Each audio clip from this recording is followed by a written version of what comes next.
Hey guys, it's Vicky, and I know that there are a lot of women out there because I see you on TikTok that are looking for God. They're trying to be open, just like I am, to what God has for them in their life. They're trying to do um, what His plan is for us. I mean, these are the last days, people. If you are in any way discerning, you can see that Israel kind of being a time clock, God's time clock for the last days.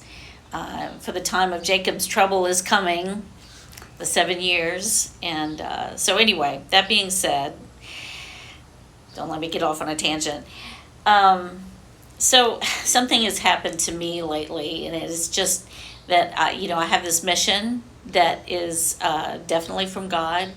Well, I feel like it is. But I asked for confirmation. And so today at church, I kind of felt like God was telling me that my husband might actually get the confirmation for me. And he's kind of like, okay, maybe this could happen, but, I'm kind of biased. And it just made me think of last night. I was reading my Bible, and I was in Judges, and Judges 13. And this is about Samson, or actually pre-Samson. And this is where his parents get the word that they're gonna have a child. And it starts out with the mother or the woman, and it doesn't even give her name, which is really strange. It gives the man's name, but it doesn't give her name. But the angel of the Lord comes to her and says, "You're gonna have a boy, and don't drink wine, don't do all these things, because he's gonna be a Nazarene," which is very kind of a holy person, set apart for God. So, or Nazarite, I guess I should say, not Nazarene, Nazarite. So anyway, she sees this angel of the Lord. She tells her husband. Well, her husband's like, okay. He, I don't know if he doesn't believe her, but he goes back to God and says, in verse 8, he pleaded with the Lord and said, "Oh Lord, please let that man of God whom you sent come again and tell us again what we're supposed to do about this boy." And so then instead of him getting the word, like I've been asking for the word, instead she gets to see the guy again. She's out in the field, and Manoah is her husband, is not with her. So she runs back to get him because she knows he's the one who's been like, maybe you did, maybe you didn't. Send him again. So she runs back to get him. And I'm thinking, if this was me, I would be like, is the guy going to be there by the time I go get my husband? Is he still going to be there? But he is.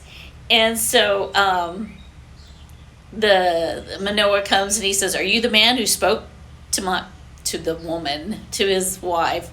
And it's the angel of the Lord. And he says, "I am." And so then he asks him, "Okay, can you tell me again, what the boy is going to be like? What's his life, his vocation?" And the angel of the Lord said, "The woman has to pay attention to everything I told her. She may not eat anything that comes from the vine, like grapes, or drink wine or whatever, or eat anything unclean." So he says, "Hey, well, let me prepare a goat. Let me, do a sacrifice and feed you." And the guy's like, "No." The angel of the Lord's like, "No, I'm not going to eat, but you can go ahead and do your sacrifice." So when Manoah kills he offers the goat with his grain offering, the flame went up toward heaven, and when it did, the angel of the Lord went up into the flame and went up into heaven. And it said, so Manoah and his wife saw this, and they fell on their face on the ground. And so then Manoah knew, okay, this is the angel of the Lord, and he says, we're gonna die. We're gonna die because we've seen God.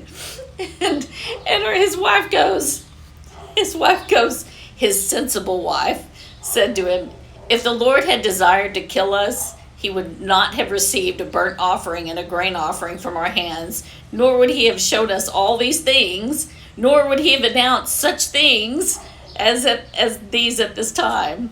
So, I'm just laughing because I'm like, it sounds like so many women that I know today who are, maybe there's an uneven spiritual aspect, like when you plant a garden, and one plant shoots up and the other one doesn't.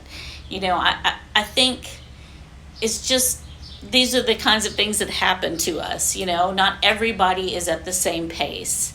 And so when you have a husband and wife together who they're both seeking the Lord, they're going to church, the same church, they're hearing the same sermons, and one's going home and seeking the Lord, and the other one's like, yeah, that was good, I'm good.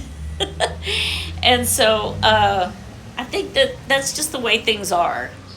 So anyway, I wanted to kind of get on here and share that with you guys. And if you're hearing the words of the Lord before your spouse does, don't panic. Just pray, because God's timing is not our timing. No one gets left behind if they're willing to walk towards God, and